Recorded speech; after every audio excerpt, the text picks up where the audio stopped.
Welcome to episode 130 of the Permaculture PIMPcast, where PIMP stands for Permaculture is my passion. The only PIMPcast on planet Earth where we discuss permaculture, preparedness, and practical living. How you doing, son? Pretty good. How are you? Pretty doggone good. I'll cover some of that in a minute.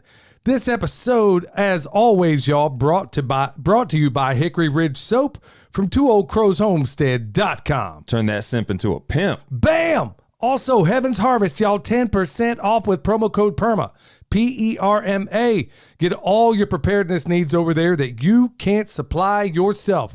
You want to check them out because they have a big line of all the things you may or may not need. And don't forget, you can tip a pimp over there on the Fountain app, where you can listen to all your podcasts, starting with the PIMPcast, of course. You can even double the speed, and you can kick it up even more. And if you would like, you can drop some SATs on these. PIMPs. Yeah, I'll go ahead and finish that for you, Dad. Okay, I'm glad, boy, that was a good save right there, son, because I was going Snoop Dogg for a second there. Oh, man, that was pretty doggone good. But if you want to check out the Fountain app, listen to us over there, feel free to knock yourself out. All right, jumping right into the farm news. Got a lot of good information on this one. So today, after we got done chores and everything else, went down there, and your mom's putting together her first ever 40 bucket compost pile of her own. And just kind of helped her, because I've done this. I'm a pretty old hand at it at this point. I think this is the first compost pile that Mom's taken the lead on, isn't it? Ever. Yeah. She's never actually done it. And so we were down there kind of halfway arguing for a little bit. And then I was like, okay, I'm just going to step back. And I'm going to let her make all these mistakes. No, I mean, that was kind of where I was getting, where I was like, I've made a lot of changes in my life. And one of them is, I don't know how I'm going to cover this, but I'll try to. But I've been rewiring my brain, and I've been working on this for a while. Am I successful every day? No. But today I've been pretty doggone good at it, and I'm working on things to help that get better. Well, when you change certain things about the way you communicate, the people around you need time to adjust, because if they're used to you reacting, I mean, it's no different for everybody out there, where, think of it, you have a boss. Okay, a case in point. I had a couple of people that I worked for years ago. One guy's name was Roger. The other was, man, I probably shouldn't tell everybody about this. His name was Jack.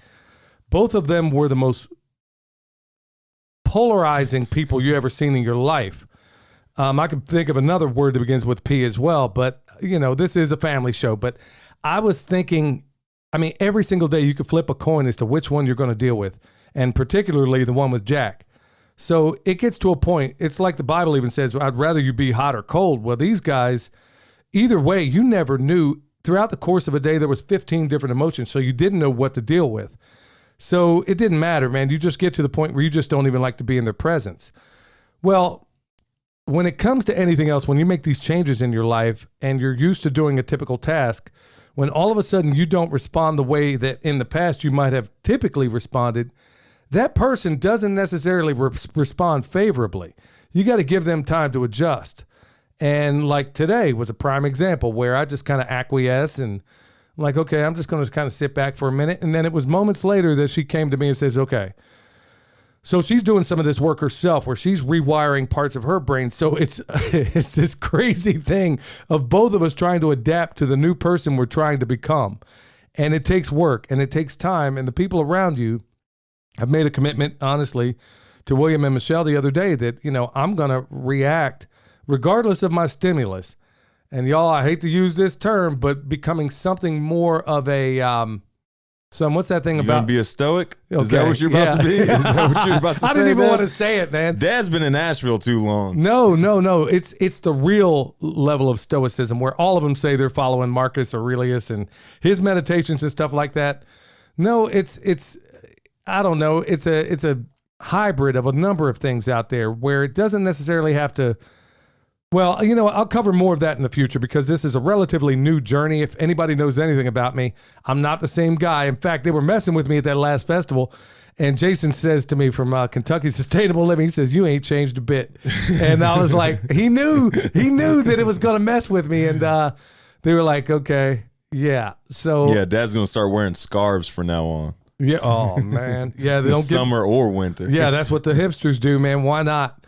So, yeah. So anyway, she was down there making her compost, and I had to back off a little bit and just kind of say, okay, well, all right. So we're working on the new us, I mean, it's not like we're at each other's throats or anything.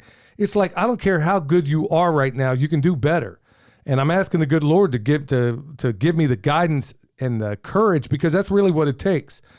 Because you're laying yourself bare to a certain extent. You're going to have to suffer the slings and arrows, as Shakespeare put it. And, people aren't necessarily going to respond to the new you, but give them time, lead by example, and believe it or not, I've seen it in the past where if you just lead from the front, the other people will follow. That's what made so many generals, like, no matter where you fall on how you really feel about them, like people like George Washington, he was out front. He was literally a commander in chief. Well, not quite, but you get the point. He was literally out front. Other people like that were Stonewall Jackson.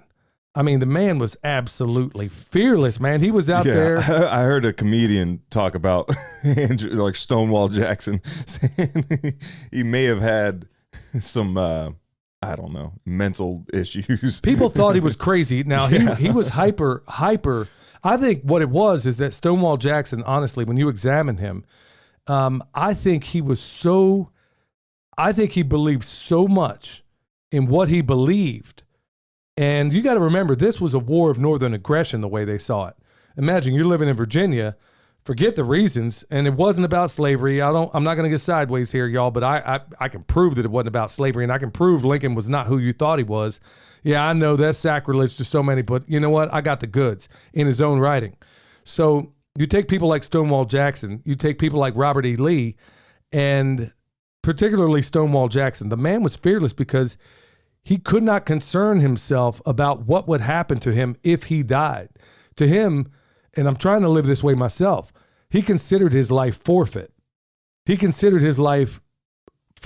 mean, all he's got to do is go through the actions. And that's why he was so brave and so unbelievably brave.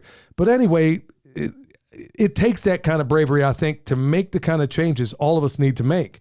And I'm doing the best I can to lead from the front. So I didn't mean to spend so much time on that. Well, I was going to ask you, you might want to tell him, like, what's the point of Mom making this compost? You know what I mean? Yeah. She's going after her, well, I don't know if you call it, she's trying to be a consultant for a real degree. Well, yeah. We'll call it that. Yeah. Degree. Soil food web consultant. You have to go through a series of legit tests, and you got to get through them. Well, the thing is William and I are pretty old hands when it comes to compost making, and using all the different methods combined with Dr. Ingham's. I'm finding out, even with really lousy ingredients, I got her the best ingredients you can get. Yeah. And with, somewhat marginal ingredients in the past, I'm making some stuff that'll knock your socks off. Now, the stuff she has now is going to be on another planet. And that's, she's got to jump some hurdles. It's got to be biocomplete compost. It's got to test out. It's got to be what it's supposed to be. And there's some rigorous benchmarks she has to hit along the way. So yeah, part of how I'm doing what I'm doing is really combining some meditation that I started doing. And also it reminds me of Psalm 1. His delight is in the law of the Lord, and in this law doth he meditate day and night. And he shall be like a tree planted by the rivers of water that bring forth fruit in his season. Well, it goes on and on. Man, I love Psalm 1. And that's part of what I'm doing. I find out the more I stay in the spirit, the less I am in the flesh, and I'm working harder on that than I ever have. And you're going to see some of the reasons why as this program unfolds. All right, so other things. I was out there putting with that, when I say new truck, it's new to me. It's a new 15-year-old truck. Oh, yeah, I don't think you announced that, Dad. No, I told him. We talked about it, I think, a podcast or two ago. Oh, okay. Yeah, we actually mentioned it. And, it just occurred to me this morning. We were sitting out there, William and I were going down the driveway. And for me, this thing is like it's souped up in a way that, honestly, I really don't care. Folks, what y'all don't realize, I put mats in this thing just so it's easier to clean. But really, I don't care a bit. I don't care about a vehicle. I treat it, I don't care how nice it is. That's why guys would tell me, oh, I got this new truck. I'm like, oh, okay, good for you. But the truth is, I really couldn't care less. I really see vehicles as nothing, as an extension of, let's say, a hammer. I see it for what it can do, how it can serve me, and if it works when I put the key on. Yeah. You know, that's really all I care about. And I never understood. So as William and I were backing out of the driveway, we were backing down the hill, and I'm sitting here thinking, and I think I audibly said it to you. I was like, you know, I don't know how many guys I've known that would get a truck and they would say emphatically, like, I mean, you knew they really believe this. Yeah, so-and-so wanted to take my truck to the store, but I wouldn't let him, or something like, I don't let anybody drive my truck. And then it occurred to me, that's your position on the truck. You won't let anybody drive your truck, but you'll let anybody babysit your kids. You'll let anybody educate your kids. You know, it was Malcolm X, I think, that said only a fool would allow his enemy to educate his children. Yeah. So, I mean, when you stop to think about it, no matter where you come down on Malcolm X, you know, truth is truth, no matter who says it. And I'm sitting here, you know, it occurred to me, and I've talked about it on this program before, where I've known guys literally go through trade magazines right in front of me. One of them in particular had a son that was really, I mean, just on the edge of being suicidal. And I had suggested a number of books that he might look at to, you know, give him some options here. Oh no, I'm not gonna look at that, a bunch of psychobabble. But I've seen guys spend hour after hour after hour on the new truck they're gonna buy. Yep. Or you got a marriage that's falling apart, and you can tell me chapter and verse of everything that just happened with the Kansas City Chiefs that Sunday night, but you don't know what your wife's favorite color is. Yeah. You know, I mean, it's things like that where... You know mom's favorite color? Black. Green. It's black. It's green. She likes that paper. No, I don't really have a... I mean... Which is why nothing is decorated here. I was going to say... my favorite color? Gray. Dad, what's your favorite color? Black too? Yep. Yep, it's the lack thereof. Black. I mean, I guess I'm wearing black nearly 90% of the time, unless it's somebody else's shirt. All of our shirts, at least the ones I wear, typically are black. I have one pink shirt, and it came from Kill the Mockingbirds, and it was the only color option available say, man, left. That was a little. Yeah, I was looking at that shirt. I'm like, man, I know you didn't pick that out. No. Please tell me Emily bought that. No, that was the only color left of that design. Not dogging anybody. I just don't put any brain effort into certain things. I mean, how long have we lived in this house? Going on 4 years, and we still ain't got nothing on the walls. No, did you know? Wasn't already here. Did you I just noticed, I think yesterday or the day before, that there's that thing hanging up before, like in front of or above the front door. Yeah. Yeah, I just noticed it the other day. I don't think I've ever really noticed that before. You got it honest, man, because there's just certain ways, man. You would think, there's certain ways your mom and I are wired, and you're also wired that way, where we really honestly could not care, man. I don't even know what that thing is. I put a picture on the wall that Ben and Denise got me for my birthday, and I love that picture. They were there when we were inside some old antique place, and it was just an old farm setting. I mean, I like rustic kind of things, but outside of that, and that thing your grandma made, that quilt. Yeah. I don't know that there's anything else on these walls. I mean... Dad, I think you're supposed to center that painting on the table, not the wall. You center it on the wall, man. No, everything in that room's off. Everything in that... That's the thing, is that you're viewing it as an electrician. You're not viewing it as a decorator, Dad. You want the painting, I think, centered on the table, not the wall. We got to move stuff out of there, and then once the table... Honestly, the chandelier should be over the center of the table, well, but, yeah. I mean, that thing... It was like whoever designed this thing, I don't know what they were thinking. They were guys that didn't know what they were doing as electricians, because they made a lot of mistakes that electricians wouldn't necessarily make. Okay, well, maybe some of the ones around here might, but so anyway, other things going on in the farm. William and I were talking briefly about some of the earthworks we're trying to get done, and hopefully that'll unfold before too long, because one of them needs to be to get this driveway redone, and we need to do it properly. Also, we got these earthworks coming up, and those gutters work. Like the gutters that are in the driveway right now. There ain't enough of them. The principle itself works.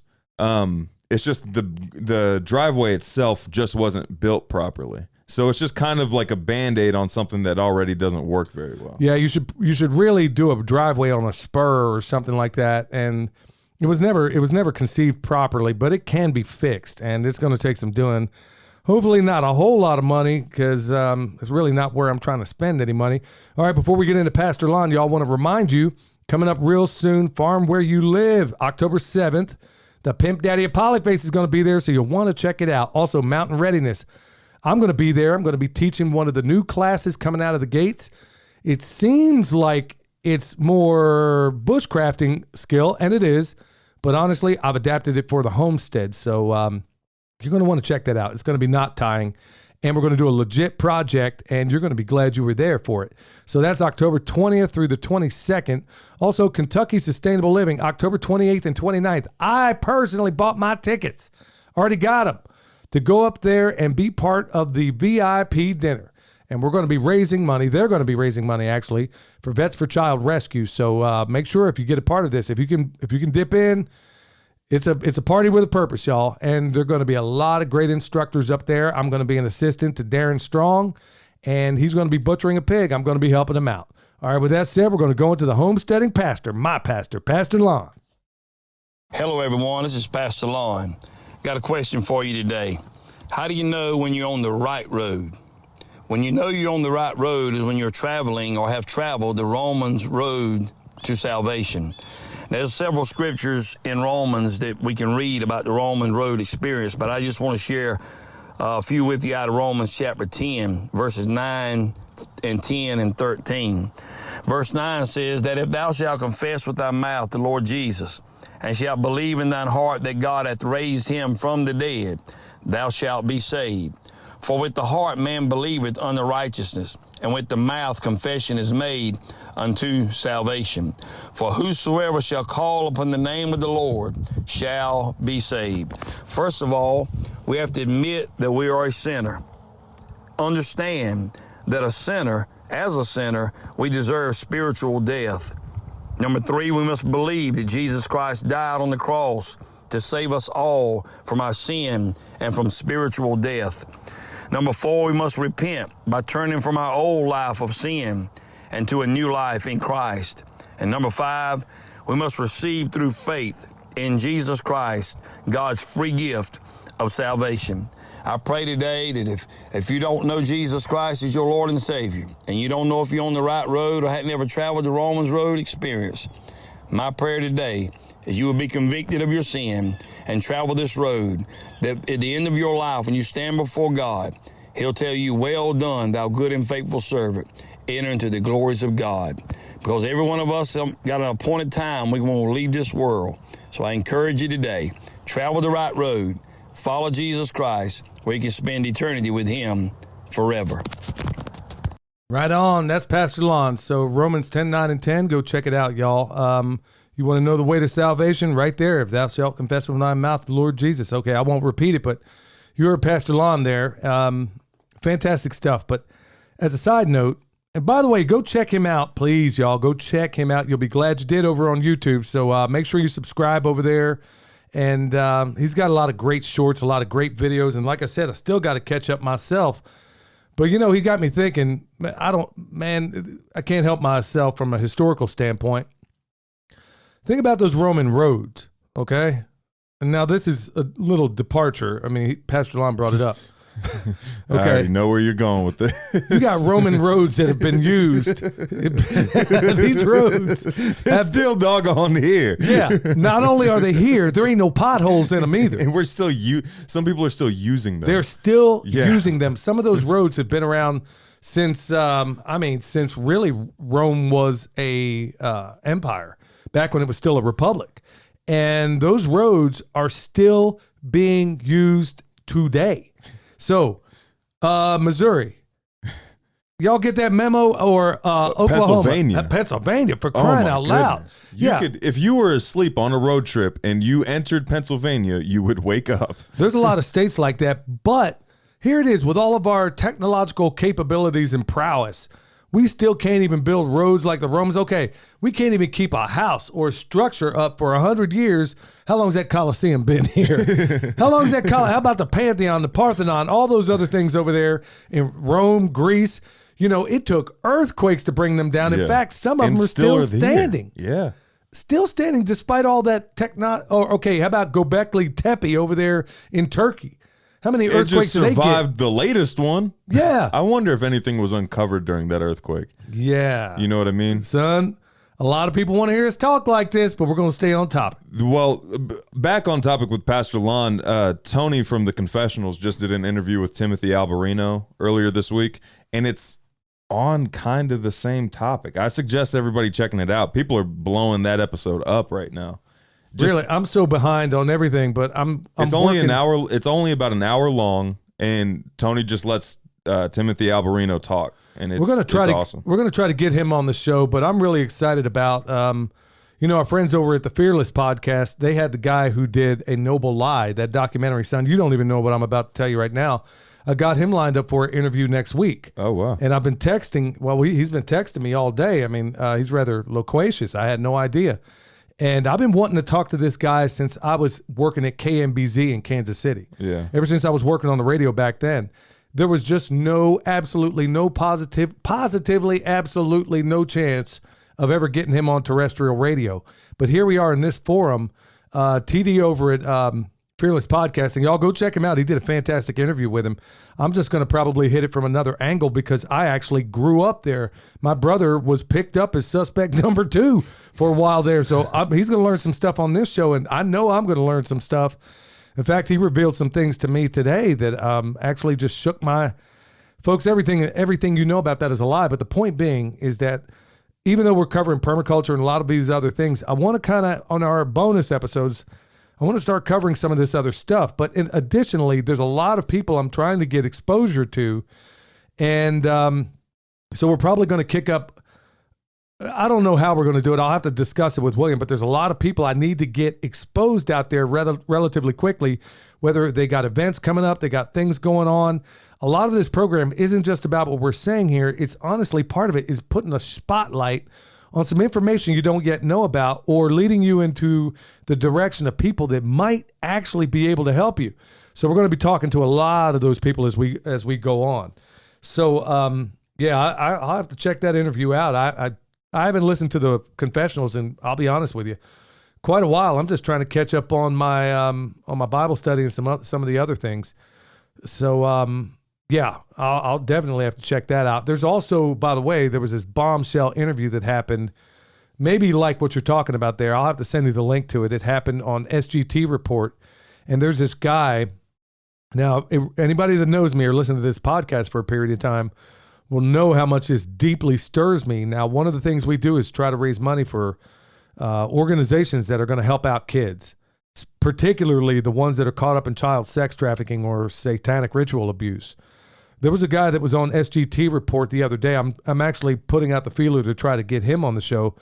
Man, he came from one of these bloodline families, and he was one of the people that was helped out by Russ Dizdar. He's now passed away, but he had a podcast too, man.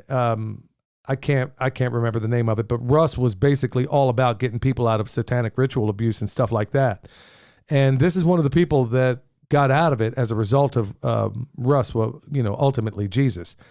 Anyway, man, he dropped some information, and I'm going through his book right now. Man, that's a hard thing to read, but it's information you really ought to know, especially if you got little kids out there. So if I can get him on the show, y'all pray that I'm able, if it be the Lord's will, to get him on this show and talk about some of this stuff, because you need to hear from some of these insiders that know exactly, awful things have happened to them. And instead of going into a life of, doing it to other people, they're showing people actually what to look for and how to avoid these people. So yeah, we got to make sure we cover that too. All right. So one of the developments lately, remember we had the bad news, good news section. Well, I just changed it. William just found out about this one too. It's going to be the all good news section. And the reason why, it's been bugging me really for weeks now. And I'm like, okay, y'all, man, you don't have to come to the Permaculture PIMPcast to hear about bad news. Now, are there going to be topics that we cover here that aren't necessarily comfortable to listen to?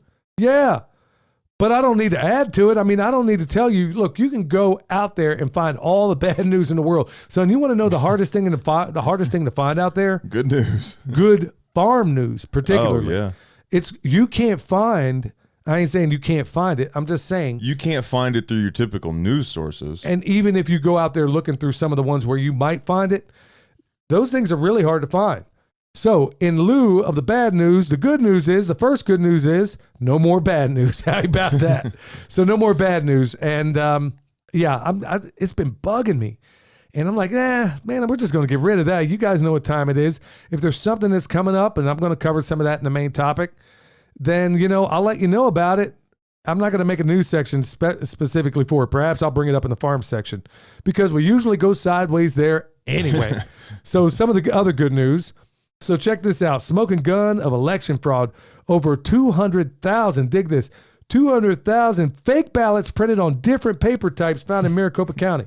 Well, Arizona is one of the few places where they can kind of figure out how the palms were greased, so to speak, in a lot of these things. What they're finding out, I don't care where you come down. Look, y'all, if you don't have the fidelity of your elections, like the late, great Jim Mars said, if you don't have paper ballots and poll watchers, you don't have a free country. You don't have a free election. Yeah. So here they are. They're finding out there was only one paper type that was approved in Maricopa County for all 2020 election counted ballots, yet 10 different types were discovered. And they got 10 different types of paper, even though only one was legally sanctioned, and they have 200,000 of the wrong ballots. They have these people printing them off at home. Yeah. Like, use whatever paper. Yeah, little Billy Bubba, just bring in what you got, man. I mean, we'll just mark whatever in there. Use the back of your kid's homework. Yeah, Save paper. Man, I'm telling you, if they don't straighten this up, the reason I'm saying that's good news, y'all, is because it's now starting to get exposed. It was already, in my view, like with the 2,000 Mules and all the other blackboxvoting.com or .org, I can't remember which. All these other people out there are dropping manhole covers of information, but it's not seeing the light of day. They're saying, well, it's been examined. No, it actually hasn't been in front of the courts. I don't care if you're Republican, Democrat, Libertarian, Green Party. I don't care what. Look, no matter where you stand, if you can't agree that we should have the fidelity of our elections, then I don't know what to tell you. You are a corrupt person. If you can't agree on that. Yeah. All right. So some other good news. Check this out. So homeless camps, we see them everywhere, all through LA and places like that. All through Asheville. Yeah. Oh, yeah. We got a lot of them under bridges and places like that. I didn't see it. I didn't realize just how bad it was until I picked up Kendra from work the other night. And I had to drive through Asheville at night. And that was, really? They are out like crazy and they're all high. Really? They're all high. Yeah. Just that, that section, if you're taking like the Patton Avenue exit to get into Asheville, that section that's right in front of the shelter. Yeah. That is where they were just swarming. They were all just walking zombies. Man, what an awful thing. And, the thing that really burns me up about all this is that for the cost of one B-2 bomber, we could eradicate all fentanyl and the other stuff that people are taking right now from ever entering this country. But you know what? Powers that shouldn't be got a vested interest in seeing that it keeps going. So, look, we got to pray for these folks, y'all. We got to do what we can to help. And it's a mess. But if there's some good news to come out of all this, homeless camps are popping up all over Beverly Hills sidewalks as they spill into the wealthier areas of California. I never understood, for the life of me, I never understood this. I never understood why homeless people, now, I'm talking under the status quo that we now have. Now, there was a time where the police would have carted them off and, took them to jail or took them to a drunk tank or whatever the case may be. But I'm like, okay, now you people are starting to you people in New York claiming about the illegals up there, the ones that ain't hanging out at Buc-ee's. Yeah, now, what are you going to say? Now, all you people in Beverly Hills, all you hoity-toities, you nouveau almondine, thin crust, bottled water, deep fried city food people, all you folks are now getting exactly what you didn't want. What you gonna do?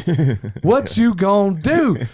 Because I'm to the point now, right now, I'm calling that good news. Now, it's bad news, clearly, because people are, when they say homeless, look, y'all, let's be honest here. A lot of these people are not the guy that lost his job, or some of those are. A lot of them, believe it or not, are veterans that have been screwed up by the military. There's a lot of them that way. On drugs. Yes. I mean, given to them by the VA. Yes.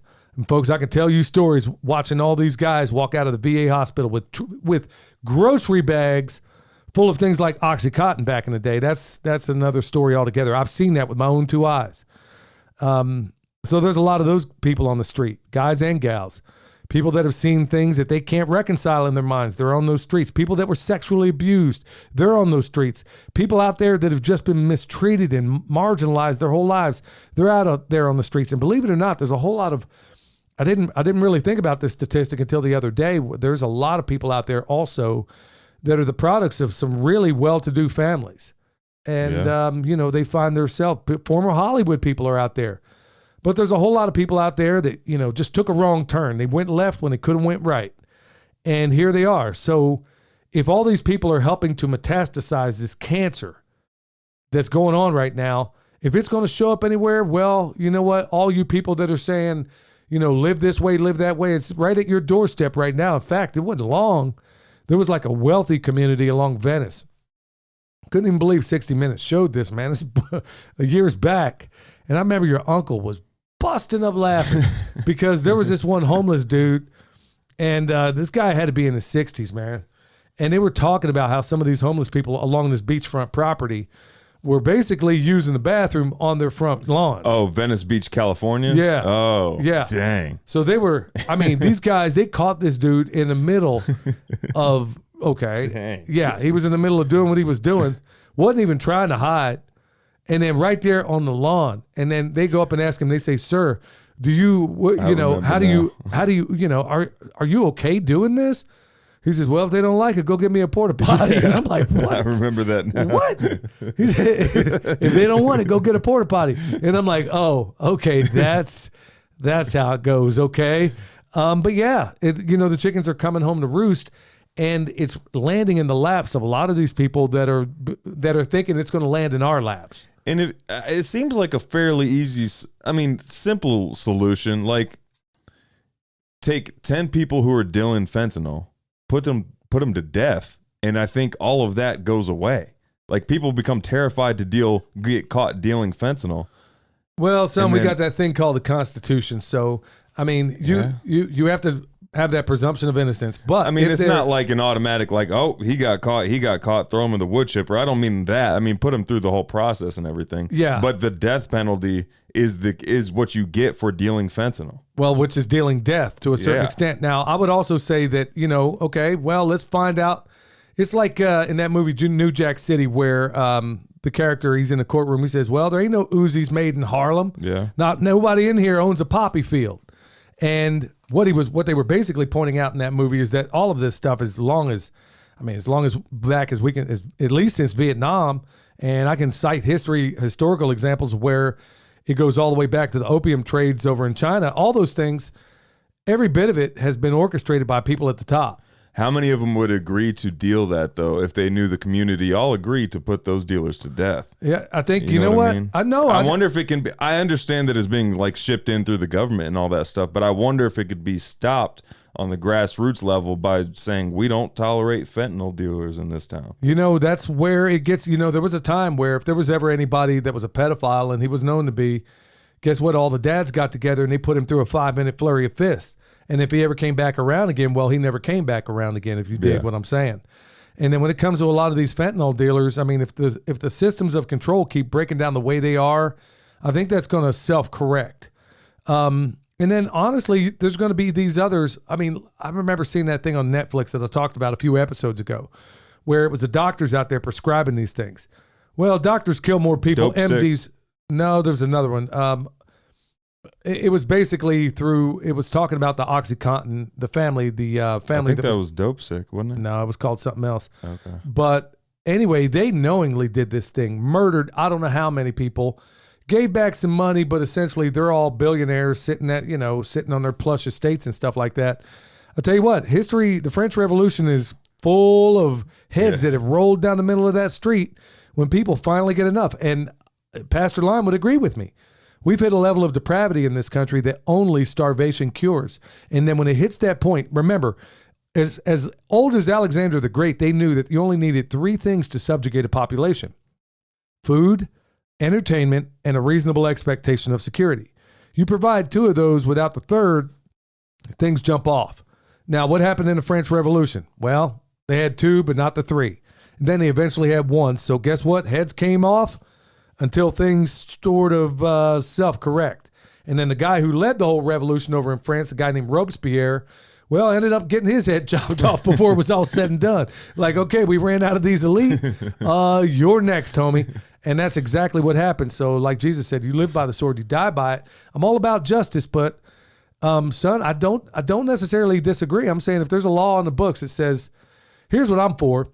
They bust a fentanyl guy, right? Yeah. Okay, let's take it on up the chain. Bite off the head of the snake. Yeah. You know That's what? a good point. Yeah. Don't go after the dopey on the street who doesn't own a poppy field. Go all the way up to the ladder. Keep chopping off the heads, which are probably going to lead to the CIA anyway. Chop off the head of the snake, and then let's work down from there. Oh, you still want to do it? But I will say this. When I was in the Middle East, man, you would go to those bazaars in places like Kuwait City. Mm-hmm. And I had a couple of thugs. I was a squad leader at the time years ago. And I had a couple of thugs, one of them out of Alabama. And the dude barely spoke English. I mean, I'm not trying to be highly critical, but it was called English, but he didn't speak this was like Ebonics on steroids before it ever existed. But he was something of a, he wasn't a good guy, okay? And he ran with his other buddies over there too. I remember being at this Kuwaiti bazaar, and I could tell by the body language, because guess what? I used to be a thug too. I could tell by the body language they were about to steal something. I said, look, I went over there. I said, hey. And they looked back, what's up, Sergeant Bond? I said, man, y'all even think, they chop off hands over here, and they do. Yeah. They do. Yeah. Okay, you go ahead and get busted here. And then, of course, I exaggerated a little bit. I said, I bet you did. Yeah, they don't chop off hands. I'm like, bro, they going to chop off all kinds of stuff, man. They're going to chop it off until, So I'm like, they're going to make y'all. So I basically put the fear into them. And I was like, y'all go ahead and steal that stuff. Because over there, it was like illegal at the time to have it gold. That they sold gold any less than 22 karat. I even got your mom some of that gaudy crap that was over there. In a day in her life, she has never worn any of it. I imagine But not. your mom doesn't wear that. She didn't wear any decorations anyway. But no, that's... You mean jewelry? Yeah, well, I call it decorations. A woman of such beauty has no need for decorations. All right, y'all. Okay, that was supposed to be a good news section. Hey, remember what I said in the beginning? Hey, remember what I said in the beginning? When you're making that new change, you kind of go back a little bit. They gotta burn that cleaver up. They can't even use it again. All right, y'all, we're gonna go to Eric, change the topic a little bit. Hey, Eric Sider here with your PIMPcast tip of the day. Today's tip, enjoy the journey. Time is the most valuable resource we have. The past is history, and the future is not guaranteed. We must learn from the past, but if we are always looking backwards, how can we know where we're going? And it is wise to prepare for the future, but we cannot only focus on what may never come. Goals are very helpful to keep us focused on what is truly important, but if we only live for the destination, we will never be satisfied once we get there. So if we enjoy the journey, we have no need to get anywhere, and there is no better demonstration to influence others than a life filled with joy and abundance. There is also no need to compare yourself to others. Everyone's path is unique, and each person's timeline is their own. So if we have gratitude to keep an open heart and curiosity to keep an open mind, the path towards abundance will open before us. You can find me on YouTube and Instagram at Eric Sider. And if you're in need of permaculture t-shirts or remote permaculture consultation and design, head over to ericsider.com. That's my dog. Has he been listening to Andy Frisella? Or Ed Milet? I don't know. Yeah. But I was sitting here thinking, it's funny because I'm starting to wonder. I've told Pastor Lon, I said, man, I think you got a bug up in this house. And I also said that I said the same with Eric a number of times. I don't think I actually told him. But it's funny because part of my meditation right now, and Eric has no knowledge of any of this. Neither do you, because you don't even know. Part of what I was concentrating on today is that, okay, one of my biggest problems, I'll just tell you right now, before I get into the main topic, because it kind of stretches on what Eric was talking about. He actually opened the door to make me explain this a little bit. So you have these typical habits and behaviors, some of them good, maybe some of them not so good. One of my biggest problems on planet Earth is impatience. I'm a very impatient man when it comes to people. I am extremely patient when it comes to farm animals. And whoa, hold on. What do you mean you're patient when it comes to farm animals? Yeah. When it comes to those sheep, I can make those sheep do anything I want them to do, and then your mom. I got what you're saying. I was going to bring up the whole calling thing again. You can't be that patient or lenient with. Well, it has to be, but here's the problem: is I am extremely patient when it comes to animals. I can move them. I can make them do certain things that a lot of other people can't do because I'm extremely patient. But tell me how that doesn't apply to people. I really don't know. And it's one of my big failings in life is that my brain works a little too fast sometimes. And then I'll ask a question. And while people are in the middle of giving me the answer, I've already supposed what the rest of it's going to be. And so my brain is working so fast sometimes that I have to purposely slow it down. And it can be very off-putting. And I've actually worked on and recovered quite a bit. But Eric is also talking about one of the things in the meditation is where if you have a bad habit, for me, impatience. Well, what does that lead to? It'll lead to anger if you're not careful. It'll lead to a number of other bad behaviors that are a constant struggle. So what I'm partially doing in my meditations besides praying is taking that old behavior, basically locking it in a closet, but replacing it, because if you just take a bad behavior and put it away, well, what's taking its place? Well, it's like pulling out a weed like Stefan Savkoviak does and putting in, like, let's say, something you want to grow there. So you pull out the weed, put in something you want to grow. Well, it's the same exact thing with your mind. And Eric kind of covered it there, where you take that stuff, put it in the past, and then, you try to get on a fruitful journey. Now, am I always going to be successful at this? No, but I'm improving. And there's some areas in my life where I know I've improved even better. But the one that I'm really, really working on is getting more patient and being more present. And I hate that expression. That term. That's another one of those stoic hipster expressions. Yeah. Or I meet them where they're at. What does that even mean, dude? Yeah. I like to meet people where they're at. What on earth does that even mean? But also not even a good statement to make. Like, okay, if you're in a higher position than someone else in whatever category, then shouldn't you be trying to bring them up?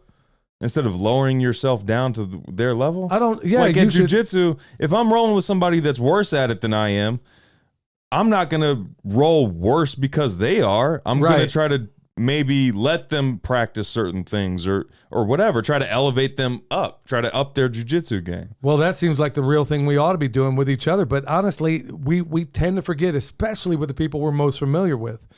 We tend to take these things. We tend to be... I can be patient with strangers, but then with my own family, I'm impatient because that's one of the things I'm working on. But it goes, part of the recovery in dealing with that is doing exactly what Eric described there. I mean, I can't even believe that he covered that because that's really one of the things I practiced today. And I walked out, I was smiling from ear to ear, knowing that I've taken, at least for a time, it's going to take some training because you got to make these neurons work together, you dig? So it takes practice. Just like he's talking about jiu-jitsu. Well, nobody ever taught you a move. I remember when I started jiu-jitsu, I didn't ever wrestled. So I didn't know how to do a double leg takedown. And I remember breaking that like don't fall on your knees thing. I remember learning a double leg and how difficult it was the first time. Right. And when I had to learn this as an adult, what I did was a mental exercise because I remember I was rolling with a guy in there who was very impatient. He was kind of a jerk. I couldn't stand him. I really couldn't stand him, but he was kind of you don't know how to do a double leg? And he was just a jerk.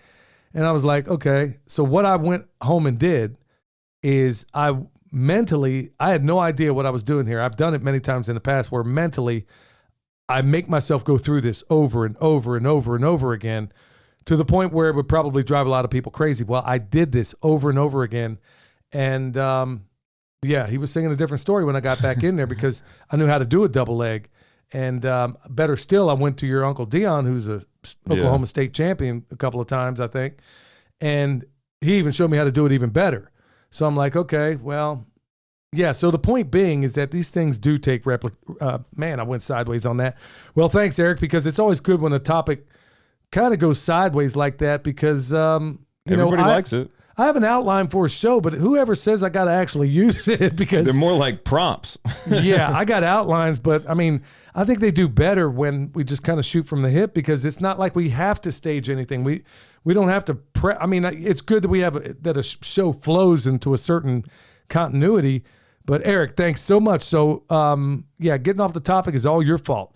All right, y'all, before we get into, I'm not going to cover a whole lot in this main topic, but it should kind of get us back on in terms of that continuity. So $50 off from EMP Shield with promo code PERMA. Remember, the number one threat you got out there is lightning, and there is nobody taking care of you like EMP Shield. Because if it gets past it and goes downstream, 25 G's is what they're going to pay you. So you don't even have to call the insurance company. Plus, if you want to put one on your car, you know what? Things jump off. The worst should happen. You ain't going to the club. You ain't even going to the restaurant. You're not even going to the grocery store. You're going to get to your crib and you're going to buckle down.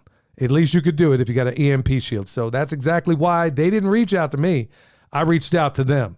And being an electrician with 25 years experience, believe me, y'all, this stuff is a cat's meow. I've installed a lot of this stuff over the years, and they are one of the, well, no, they are the best. I don't know that there's anybody that has a better guarantee. All right, so let's get right into it, y'all. Okay. I'm going to cover this, even though I said there was not, this is actually a good news kind of thing. And a lot of this has been covering up or been coming up. In fact, me and Pastor Lon texted about this a little bit yesterday. And it's kind of a cautionary tale. It's going to be a couple, but I'm not going to spend a lot of time on this. Folks, I don't know if you've paid any attention at all, particularly to the alternative media. You've been hearing certain people out there, some of them are well-meaning, some of them are known prognosticators of doom, and they all say the same exact thing. Okay, watch out for this date. Yeah. Ever since Biden got in there, every time you turn around, it's another auspicious date.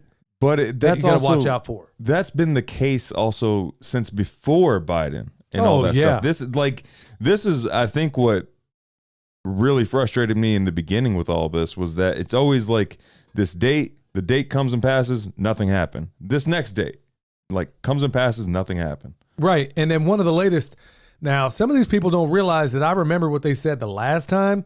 When you said on like September 13th, I think was the magical date for this one particular person. I won't name this person, but they do a lot of the circuits out there in the alternative media. And, he's maybe been right on some things and, got a lot of things wrong too, but you don't ever own up to those.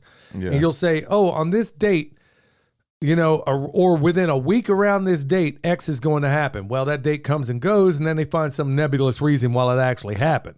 I've had a realization today that fits in perfectly with this main topic, and I didn't even realize it till just now. But it backs up exactly what you were just saying. I was listening to one major news source in the alternative media segment or section, and he's talking about how the US dollar is soon to collapse. And I don't disagree with that or anything like that. But in the same breath, he's talking about, or in the same podcast, he's talking about a product release that he has for 8 months from now. So that part didn't sit well with me. Okay, you're telling everybody that the US dollar is going to collapse any day now, but you're also waiting to release this product 8 months from now. Something doesn't make sense. Yeah, some people are getting on board. Now, you take other people that have been historically right, people like, let's say, Robert Kiyosaki and a number of others out there. There's a lot of people that ordinarily would not have ever talked this way are saying, look, hold on to your hat. It is happening as a mathematical certainty. We don't know for sure. So when I hear people throwing dates out there, I've always been suspicious of these people. Some of them well-known prognosticators of doom. Now, there's some other dates that pop up, and you hear about them all the time. It just seems like it's on steroids as of late. But we got another one coming up, and this is the one I talked about with Pastor Lon. Some people are talking about October 4th. Okay, what's going to happen then? Basically, an emergency alert system, and there's some people saying, now some of these people historically have been correct. They're saying, okay, October 4th, if it doesn't go down then probably October 11th. And it's going to be an emergency alert thing, and it's going to affect all your devices, computers, phones, TVs, you name it. every bit of it is basically going to, why would they do that? Well, I think my personal reason, part of it is, well, okay, if we didn't learn anything out of 9/11, one thing we should have learned is that all the drills that were going on simultaneously. So whenever the government tells you they got drills and they have record numbers of people, people like Webster Griffin Tarpley have written entire books on, I can't remember the name of his book, but talks about all the drills that just happen to mimic the actual thing that happened the very day of 9/11. So when you hear about drills, yeah, you need to be on alert. I mean, you name it, Boston Massacre, drill. Every single major thing you've seen going on, y'all, I guarantee 9 times out of 10, there was a drill going on at the same time. There's a reason for that. Webster Tarpley's book, I think it was called 9/11 Synthetic Terror. But that same template is being used for all these other things. Now, I tend to think that if the date is highly publicized, that typically nothing ever happens, particularly on those days. Now, what they're saying on October 4th. That reminds me of Jade Helm. Well, yeah, exactly. And we know some people that were still going nuts on that Jade Helm thing. And that's another thing altogether. But what I want to point out is that on this October 4th, some people are saying that, okay, they're going to use these phones in 5G to basically make a bunch of people go crazy, kind of like that movie, The Kingsman. Yeah. And I believe, I thought when I saw that movie, when it first came out, I watched that movie. I watched it with your mom, as a matter of fact, years ago. And when it came out, I think I saw it in the theater. Anyway, I thought when I saw that scene where they were using the cell phones, I was like, man, I bet you that's true to life. Yeah. I bet that's something they could actually do. And so some people are thinking that those that have been jabbed, let's say, with these stuff, that October 4th, I think at 2 p.m., I'm not sure what time zone, they're going to put out a signal and it's going to Kentucky fry the brains of all these people and make them go zombie. Is that going to happen? I doubt it, not on that date, but just the same, I'll be turning off everything. I'll be turning off everything around me just in case, because I haven't been jabbed or any of that stuff. But the point of it being, it's probably good to detox from that stuff from time to time anyway. So some people are saying it's going to happen on the 11th. Well, some of these things, I really believe this capability exists. I don't believe it's going to happen on the day that's highly touted, though. The nanobots or whatever is in the injections apparently has shedded, and everybody has it now. Oh yeah. But the difference, and this stands out, is that the stuff that was injected into people is reactive to 5G. But the stuff that wasn't injected, the stuff that shed off, is not reactive to 5G. Supposedly, yeah. Supposedly. We don't know for sure. And what are the capabilities? Y'all, you have no idea what they're capable of doing with a lot of this stuff.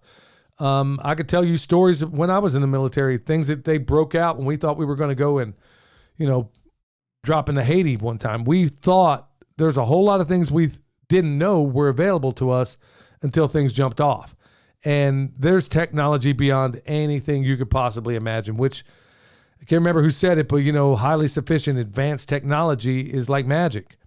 And what can they do with these phones? Could it happen? I don't know. But look, here's what I'm trying to make. Here's the point I'm trying to make.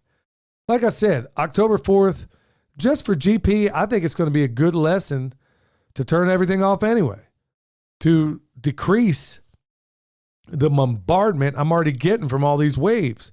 Because we do the work we do, well, I stay connected to these devices more than I should.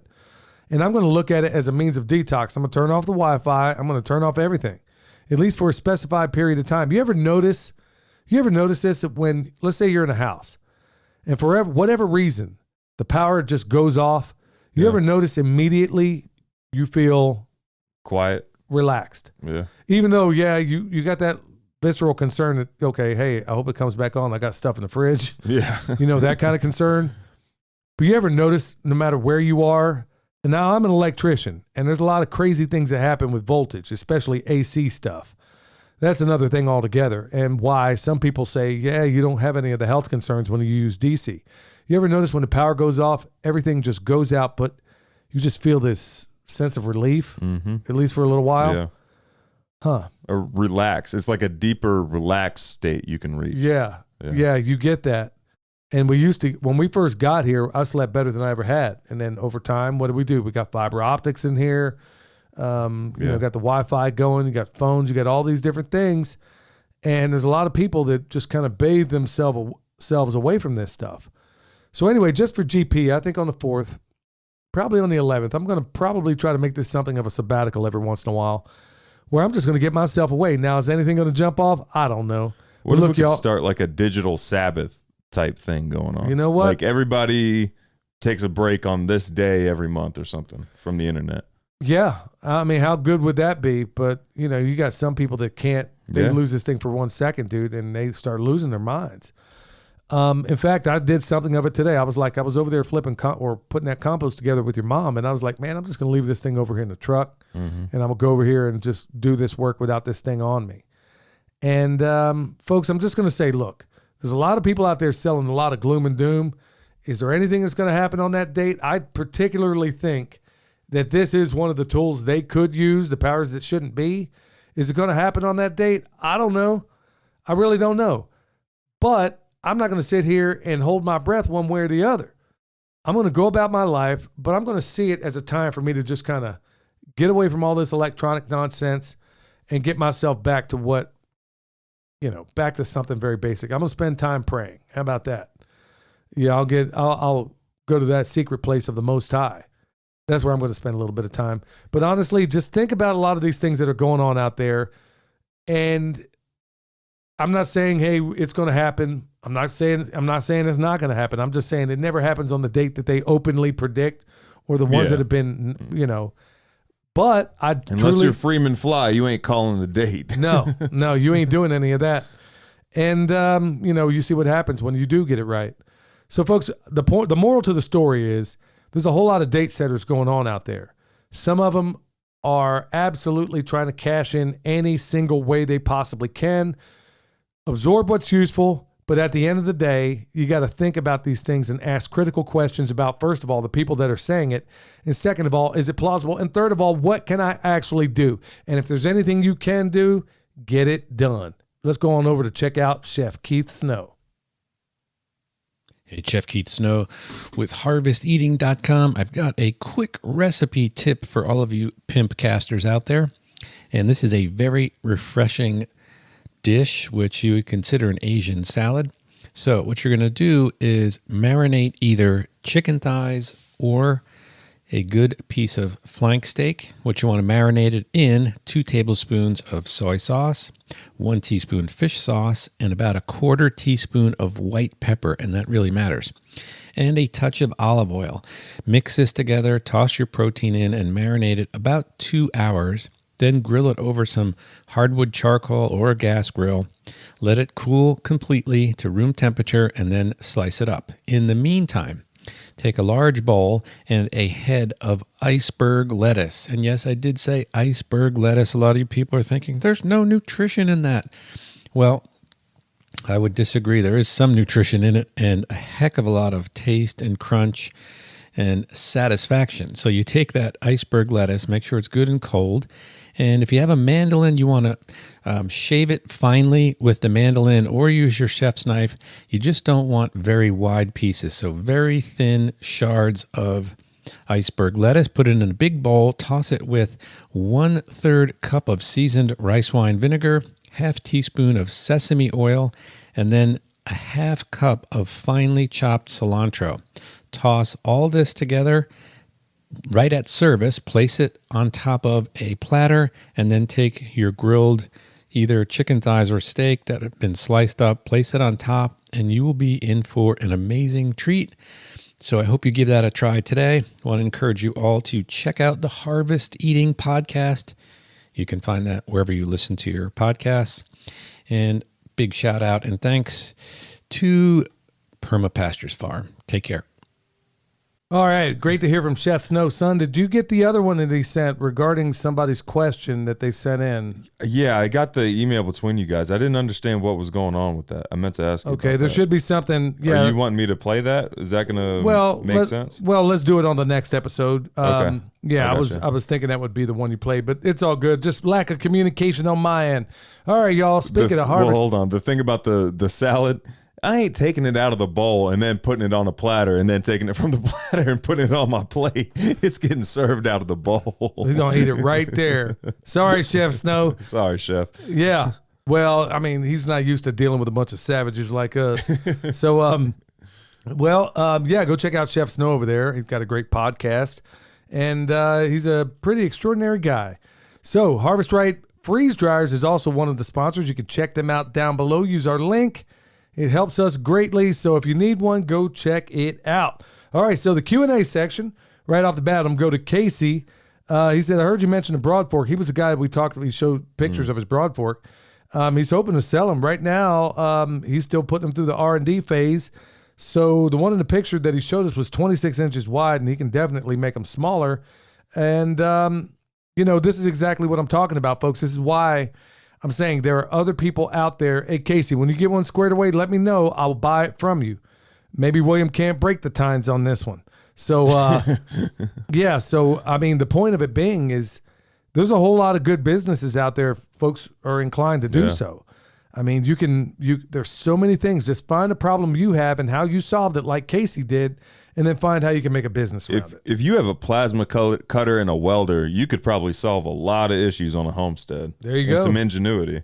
Got one from Agatha Raisin. Would you do an episode on must-have books? Does Stefan have a book that you would recommend? Actually, I talked to him about his book. He actually wrote it, but he didn't publish it. He was giving some bad advice about publishing. That I'll leave that. That's kind of personal, so I'm not going to say anything about that. But he does have a book, and I got a feeling that before you know it, it's going to be out. So give him some time, and I think he'll be off and running. So Ryan says, he's talking about my grandbaby. He's saying if she's born on October 20th, we would share a birthday, but obviously not only me, but there's one other. Snoop Dogg. That's his birthday as well. Please. Hey, no, man, we can't have my grandbaby done. He said, Granddad, it's off the hizzle post shizzle. No, I don't need any of that. Got one from Rifle. Back to the Land was my second festival. Definitely worth it, though they did a bait and switch. Listed the pasture-raised pimp on the program, then gave us Billy. They at least tried to make it up to us by adding the homestead honey to the stage. Met so many for the first time and ran into several I had met at SRF. Lord willing, I'll be at both SRF and Kentucky Sustainable Living over the course of the next several weeks. You guys are by far the best permaculture or the best PIMPcast out there. Oh, thank you so much, man. Thanks so much for all you folks that are leaving those nice reviews over there. Maybe we can cover that one of these episodes coming up. And don't forget, y'all, leave some 5-star reviews over there. Tell everybody about this, because we don't do things like everybody else. As you can tell at the very beginning of the show, how many people start a show with a Gap band, especially a farm podcast, for crying out loud. So yeah, we definitely do things a little bit differently. But yeah, William couldn't make it, and I tried to fill in as best I could. And I tried to get your mom up on the stage, even though she was terrified. I got her up there for a whole variety of reasons, because she's more of an inspiration than anybody knows. And once you can get the nervousness out of her and the self-consciousness out of her, you realize she is wicked smart. And I'm just trying to kind of ease her in there. It took everything to get her up on that stage. But when I did, she started off kind of slow. And then after a while, she kind of found her way around there. So it's doing those things, putting yourselves in those uncomfortable places. And another thing is that you get to, every time you go to one of these things, y'all, especially as of late, over the last few years, let's say, what you start to realize is that you see this person, you may not even remember their names because you meet so many of them. Then you go to the next one, it's like, oh, okay, I remember you. Now you remember their name. Then you go to the third one, and you're like, you know each other's lives a little bit more. And you hang out at the fire, and you do all these things. And so it's something, not only something of a homecoming, but it's also something of a reunion. And so many of us feel like we're very isolated in the enclaves where we live. And it's just good to fellowship. And this is that time of year where people typically get together for these types of things. So it's always a joy. Yeah. Got one over here from Pete. Says, Billy, we love what you're doing, and ask why, with all the health stuff you're involved in, why you guys are eating pork. I would love to send an article as food for thought on the subject. Yeah. Thanks, Pete and Robert. Yeah. So when it comes to that, there's going to be a lot of varying degrees on that. In fact, I think Joel Salatin was asked that a number of times as well. Now, I've heard it both ways, and I've heard it, this way and that. And I got to be honest with you, it's something I really need to examine more of. I don't know that I have the bandwidth to do it right now, but part of the reason for having these pigs is because of their fat. Remember, 9 calories per gram when it comes to fat, and it's shelf-stable, it's easy to store, and it's one of those preparedness tools. Now, will the Lord provide where it be something else? Yeah, I'm absolutely sure of that. What did King David said? Never seen the righteous begging bread. I'm paraphrasing it, but I think you get the point. These are things I got to examine. And frankly, in the hierarchy of needs that I have for my mind right now, is just trying to get myself to behave the way I should as often as I can. So, and to be the man I'm supposed to be. So as far as examining that stuff, I don't know that I got a whole lot of time to invest into it right now, but I've been asked that question before, and there's a lot of varying opinions out there. I noticed during that whole carnivore experiment that, like, before carnivore, pig was probably, if not my favorite, second favorite to like hair sheep. It's a battle between those two. But as the carnivore thing progressed, like, you really start developing only a taste for like ruminant meat. And I don't know. I noticed that too. It was beef that I was really, really craving. And like pork almost turned your stomach a little bit, unless it was in like a sausage form. For yourself, nephew. Like, yeah, I don't know. That's where, like, if I were to look at a pork chop, I mean, don't get me wrong, I'd still devour the pork chop. But if I were to look at the pork chop, there would be not the same reaction I would have for like beef. Whereas I would take pork chops over steak any day before that. Well, not me. I'd always take a steak, but honestly, when I was doing it mostly like a meat-centered thing, just like TD and then we're talking about over at Fearless Podcast. I don't know why it is, but man, I was definitely craving red meat. Yeah, I really was. Speaking of TD, I got a comment from him on the Fountain app. He's saying he's looking forward to seeing y'all at the Mountain Readiness. Yeah, I'm looking forward to seeing him and his son. I guess, well, I'm going to be bringing my wife. So TD, if you're going to bring the missus along, she'll have somebody to talk to. But I think he's just going to bring the boys up there. So it'll be good to actually, see them face to face. And look, I think they're going to be teaching as well. So folks, if you want to check out Texas Boys, they're going to be at that festival. So you're going to want to check them out. And that Mountain Readiness thing, they're also doing a fundraiser for Caleb House, as I recall. And that's Bear's group. So I'm really looking forward to that because I never really spent any time in any mountain festivals around here. Yeah. And this is where I live. Yeah. So, yeah, we got one from Yvonne, and I don't know if she wants me to give her name out, but she's a Canadian, and she's basically sending me this thing. Welcome to your online farmers market for Northeastern Ontario. And, man, this is really good stuff here. They got, well, pork, beef, chicken, eggs, all the stuff you would expect, and they definitely got a community going on up there. So thank you very much, Yvonne. That's cool. Got one from KC on the Fountain app. Concerning the edge slash margin, I was recently reading how the World War II Ally advance was stifled by the Normandy hedgerows. It took not just a tank, but a special tank to bust through this stuff. Just wondering what you think of hedgerows as a possible homestead defense.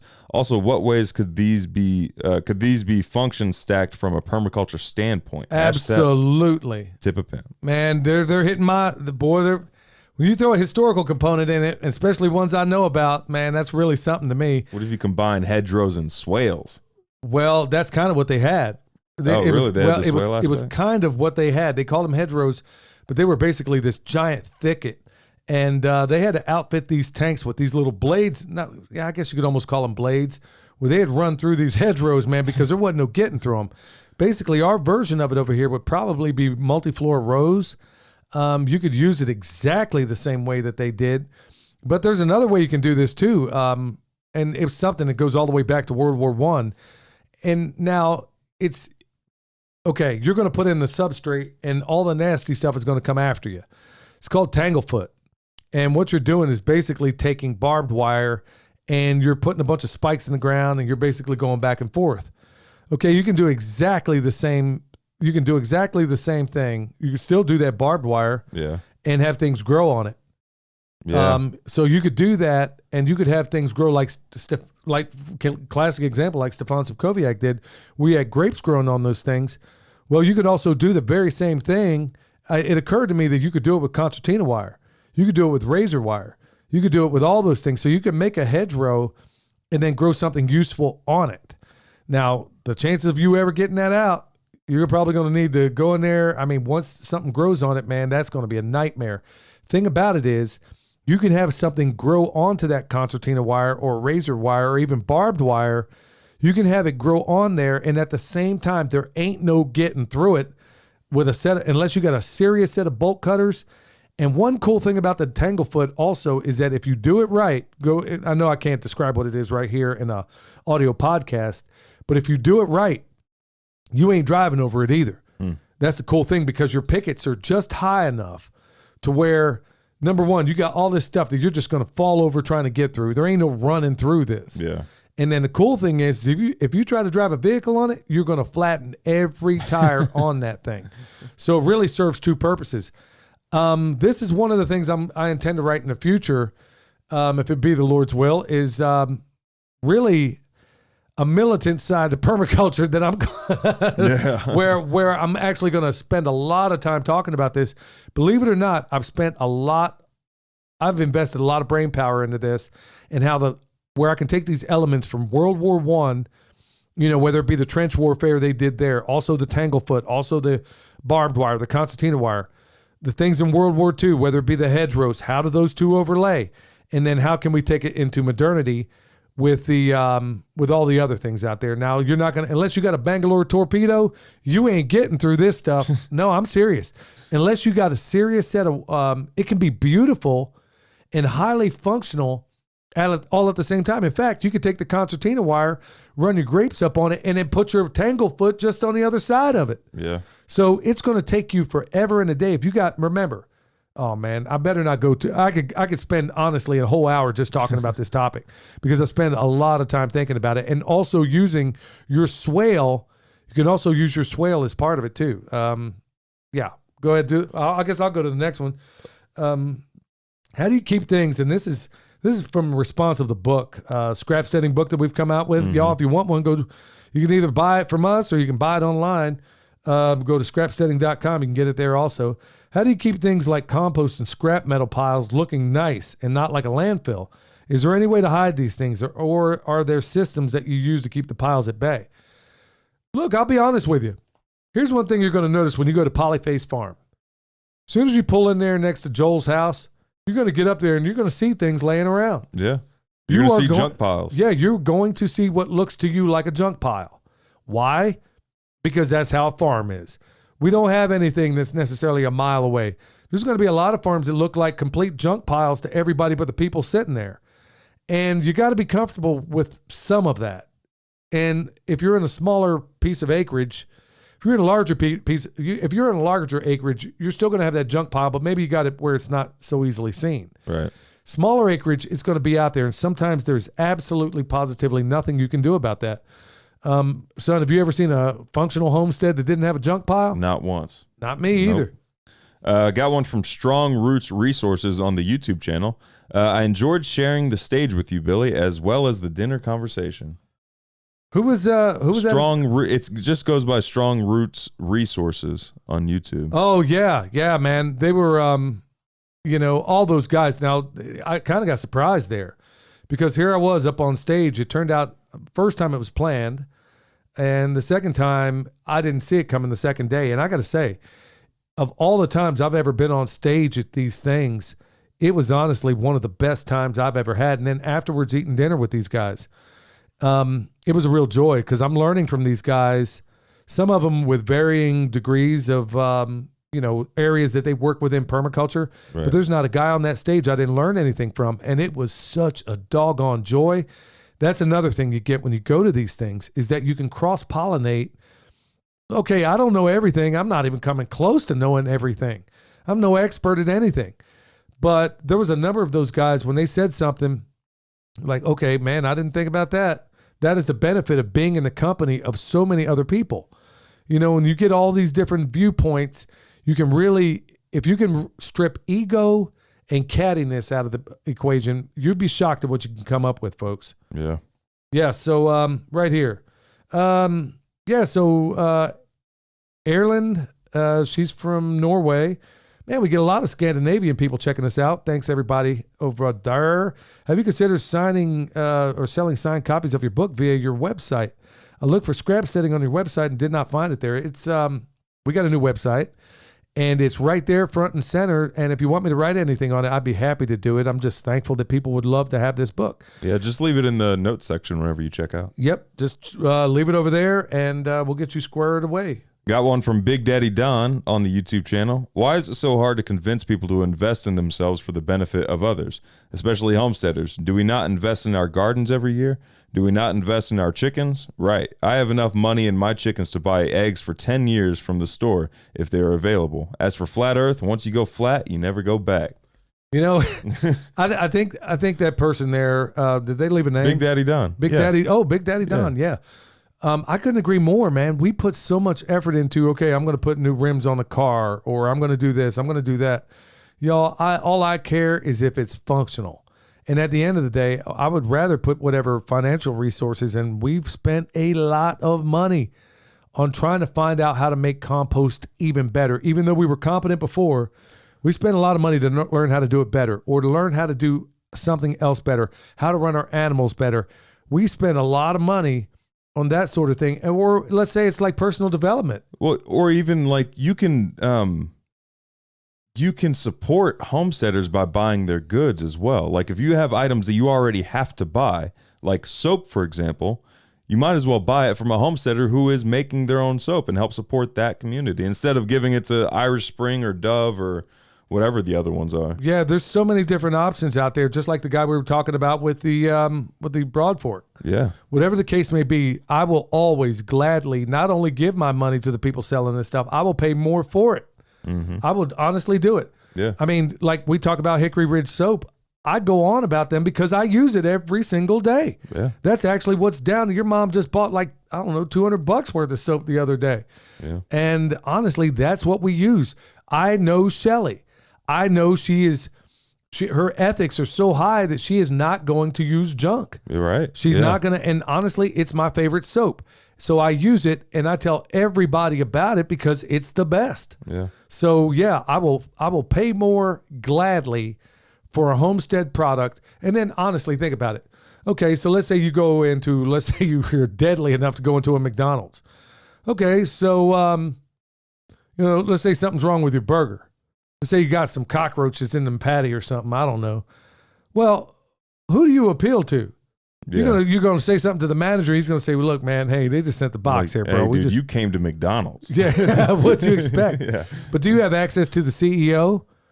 Well, Yeah. if Shelly were to send a bar of soap that was already used, I mean, I think I could get a hold of her. That's the beauty about doing business with people that are homesteaders. Yeah. Is that you can actually get a resolution to whatever issue you have. All right, so right here, Kathleen saying, I'm going to condense it a little bit, but she lives on the Missouri side of the river up there near Leavenworth. She heard me talk a while ago how I planted fruit trees all over that Leavenworth, VA. And, unless they clear cut everything up in there, they should be around. And she's asking where they were. So she's around there. So first come, first serve. If you could find the grounds building up there, if you find that, look, I can't give you the ground coordinates or anything like that, because in order to get away with this stuff, I had to kind of go back up in the woods and find clearings that where there were like meadows out there, because there's a lot of land up there that's not being used. And so, yeah, right behind, I don't remember what building number it is, but it's the grounds building. If you go up to the grounds building, and then there's another little section past there, at least there used to be, right alongside the river. Right on top of there's a little plateau. You just stay on it, and it's off to the north. That's all I can tell you. I mean, man, it's like a treasure that's all hunt. you can tell you, Dad. That's a whole lot of instruction.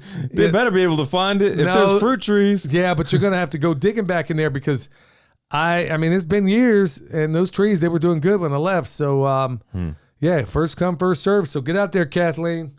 Speaking of Two Old Crows Homestead, Shelly commented, the festivals are totally worth it, even if it's just to get your cup filled back up. I met up with Adam from Bee Kept, and now I'm going to their class to learn all the natural ways to keep bees.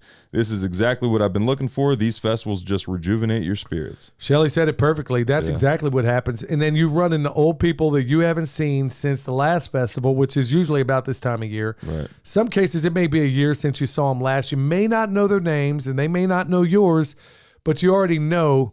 And what's really cool is that you will take the most a lot of homesteaders tend to be the kind of introverted type. You know, it doesn't make you bad. It just means, but man, you want to see them cut loose, ask them what they're growing, how they're doing it, and they will come alive like nothing you've ever seen before. And then before you know it, you know, you're hugging, you're wishing each other well on the next thing, smoking, and that's just how it is, man. These things are, you know, I was trying to get away from them because we got so much to do around here, but here it is, that time of year, and I'm just going to jump full steam ahead into it. Got one from Stubbs Milling Co. Fellas, I've missed so many. I've been doing this 75 hard thing I've heard about and haven't had much time to sit and watch. Bam! Y'all tip a pimp. That's my man right there. Old McDonald Homestead. Hey, Billy and William, I was wondering if you guys have done much fruit tree propagation. If so, what is your favorite method? Any thoughts on air layering versus cuttings? Oh, man, son, don't even get into it, man. We got some bad, okay. So any day of the week, if I can, I'm going to graft. And yeah, we've done our fair share of it. In fact, we got some grafted trees out there now that are growing. And we even got some straight up rootstock in the ground that we're growing for different reasons altogether, and other trees that we're growing for rootstock. So that being said, I am a big fan. I mean, I can do it all the ways you can, you know, with a knife, but I really love that grafting tool. That thing is the cat's meow because where it makes cuts something, the omega symbol. Yeah. Yeah, that thing, Stefan turned me on to that years back, and I'm a big fan of using that thing. And then, of course, you know, you wrap it up. So, yeah, I love to graft because I could do the air layering. Now, there's some things that work better that way. The reason I've never was a big fan of air layering is, okay, so how many scions, if I were to air layer that tree that would work perfectly good as rootstock, well, I'm only going to get one tree out of the deal. Or as cuttings. Yeah. I could take that same thing that may or may not work as an air layer. I could take that same exact thing and get how many scions out of it? Who even knows sometimes? Yeah. So I'm like, to me, it's a much better thing. But we have known people that have been all about air layering because they thought it was avant-garde, that it was something nobody else was doing, that they could become famous for air layering.